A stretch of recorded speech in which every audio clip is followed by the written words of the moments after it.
Hello, thank you everyone. I'm going to be doing a business presentation on business culture in China today. I'm doing this for my boss, Miss Yi, the president of Global Investments. She is planning on extending our business to China, and I put this presentation together to give her some tips on how to best successfully do that business. The next slide, please. Ethics and business culture in China. China is growing economically, but it can be difficult to achieve business success as a foreigner.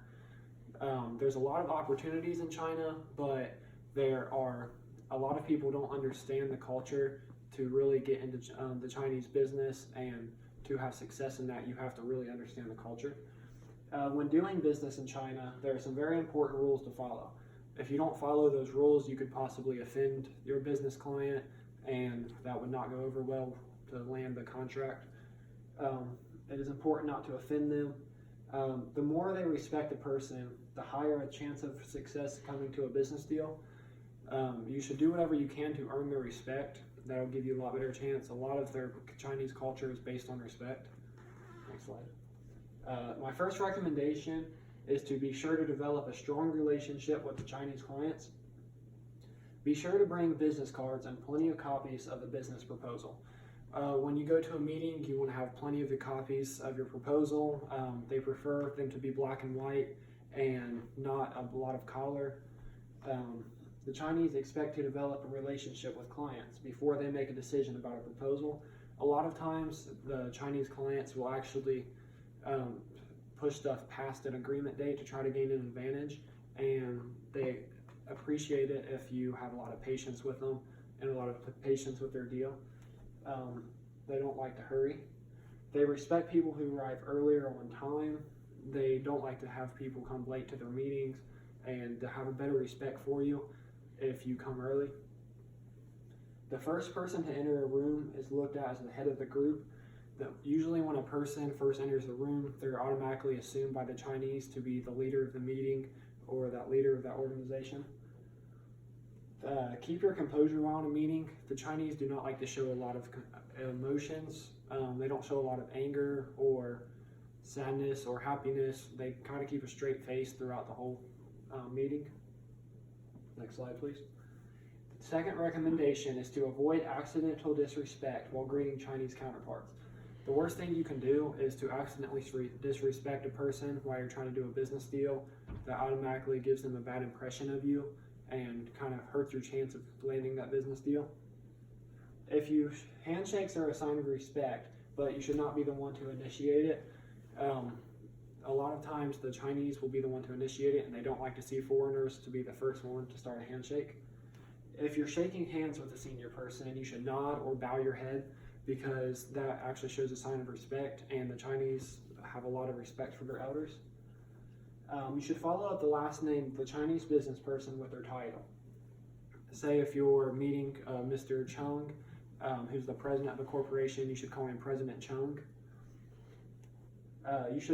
One good thing to learn is some basic phrases in Chinese. It'll impress them. And one simple one to say hello in Chinese is ni hao, and that's a pretty easy one to remember.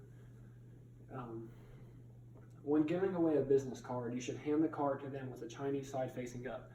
When you have your business cards printed, you should have a Chinese side and also an English side. And when you do that, the English side should be facing down, Chinese side facing up, and you hand it to two hands with two hands, because that's a sign of respect. Best color to use on your business card is red or gold, because those are important colors in Chinese culture. You should avoid giving gifts because it is considered bribery and is illegal by the Chinese government, and they do not look kindly upon that. Next slide. My third recommendation is to be aware of your body language and conversation topics. The Chinese people are very polite and positive people.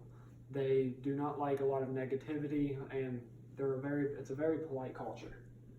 In China, they will ask you, "Where have you been?" And that's kind of the same thing as asking, "How are you?" in America. They don't actually expect an answer or a long answer, but it's more of like a pleasantry. Art and scenery and tourist attractions are always good subjects. That's Art and scenery, it's something you can talk about. It's a very good conversation starter, and it's always positive, and they like to know that people are enjoying their culture. You should avoid negative comments, including the word no. The Chinese do not like the word no, and instead will say, maybe I will think about it.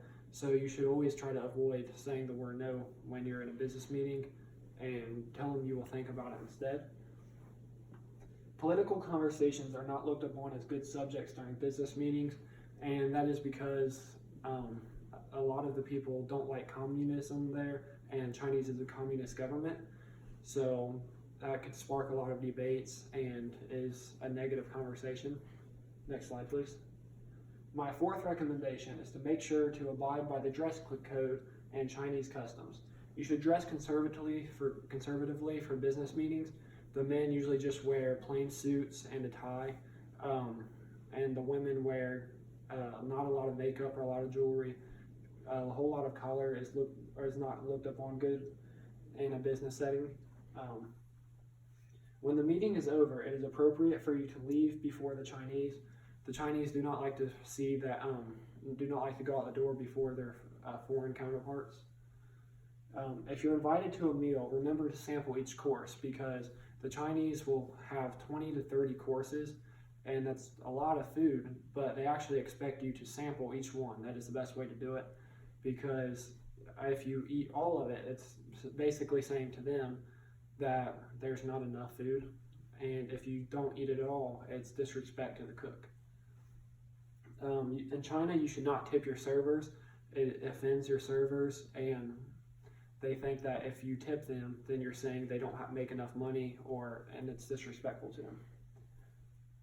History and religion and geography. China is the largest country in Asia and also has the highest population. China has a lot of people in it. China is one of the earliest civilizations and has existed for over 4,000 years of recorded history. China has been around for a really long time.